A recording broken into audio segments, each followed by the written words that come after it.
తిరుమల కొండపైన కొన్ని వేల పుణ్యతీర్థాలు ఉన్నాయని శ్రీ వెంకటాచలం మహితులో చెప్పబడింది. ఈ వేల పుణ్యతీర్థాల్లో ప్రముఖంగా 108 తీర్థాలు ఉన్నాయి. వాటిలో ముఖ్యంగా చెప్పబడింది నాగతీర్థం. ఈ నాగతీర్థం స్వామివారి ప్రధాన ఆలయానికి 1 కిలోమీటర్ దూరంలో ఉంది.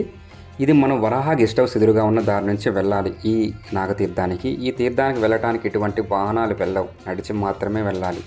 కానీ ఈ దారిలో బాణసారి గంగమ్మ దేవాలయం మరియు శ్రీవారి పరమ భక్తురాలైన వేంగమాంబ శ్రీవారి పూజ కోసం పెంచిన తులసి వనం మనం చూడవచ్చు.